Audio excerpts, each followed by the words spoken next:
कार्तिक अपनी गाड़ी लेकर कॉटेज की ओर जा ही रहा था कि तभी उसे गाड़ी के सामने से जाती हुई एक काली परछाई नजर आती है और वो गाड़ी को रोककर जंगल की ओर चलने लगता है।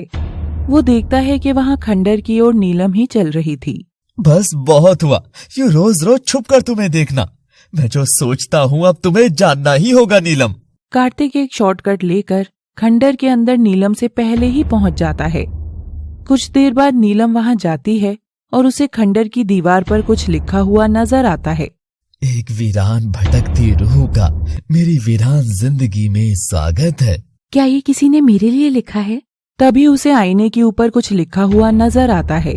इस आईने को अभी टूट कर बिखर जाना चाहिए। इसने तुम्हारी परछाई को कैद करना चाहा। तुम तो आजाद रूह हो नीलम, फ्री सोल।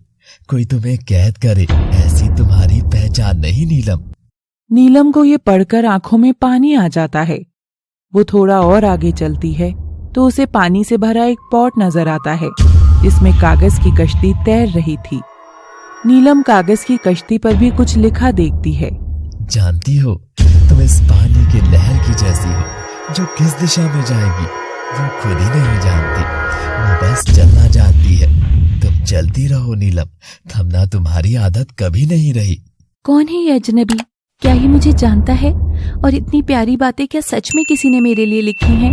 नीलम खंडर के बीचों बीच खड़ी थी। तभी दरवाजे से एक खत अंदर आता है। डियर नीलम, क्या तुम जानती हो तुम जहान की सभी हसीनाओं में सबसे हसीन नहीं हो, लेकिन तुम उन हसीनाओं में सबसे नायाब हो।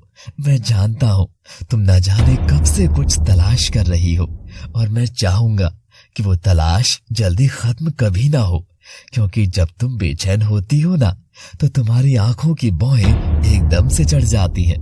तब तुम एकदम मेरी चकोरी की तरह लगती हो। तुम हमेशा गुस्से में ही रहा करो। ये पढ़कर नीलम के चेहरे पर मुस्कुराहट आ जाती है।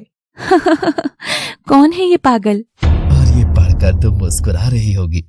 देखा, मैं जानता था कि तुम दूसरों से एकदम अलग हो, तो तुम्हारे होठों पर हंसी भी अलग तरह से लाई जा सकती है। कब से भटक रही हो इस खंडर में, पर कभी मुस्कुराई नहीं। तुम्हारे रोने की सिसकियां इस विहाने में खूब गूंज मारती थी, पर देखो आज तुम खिलखिला उठी हो और अब से तुम हमेशा सिर्फ मुस्कुराओगी। अब समय खुद को तलाशने का है नीलम, खुद को अपनाने का है। जाओ, आईने के सामने जाओ। और खत खत्म हो जाता है। कार्तिक खंडर के बाहर आ चुका था। कार्तिक दूर खड़ा खंडर को देख रहा था।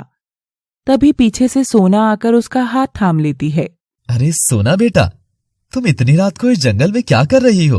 वो भैया, नींद नहीं आ रही थी और सोहन तो घोड़े बेचकर सो रहा था, पर मैं जानती थी आप जरूर यहाँ मिलोगे। क्या आपकी चकोरी आज भी आई है? हाँ, अंदर है। आई डोंट नो वो सब देखकर उसका क्या रिएक्शन होगा छोटी। ओह, जस्ट फिंगर क्रॉस छोटी।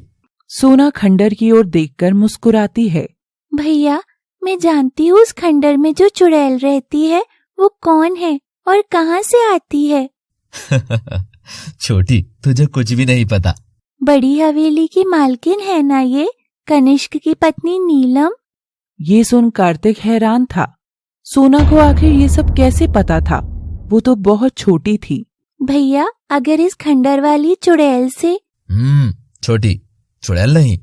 सॉरी भैया, अगर नीलम से आपका मिलन हो जाता है तो क्या आप मुझे उस बड़ी हवेली में ले जाओगे? मिलन? हाँ, मिलन हुआ तो पक्का। बड़ी नटखट हो तुम। अब जाओ, घर जाओ।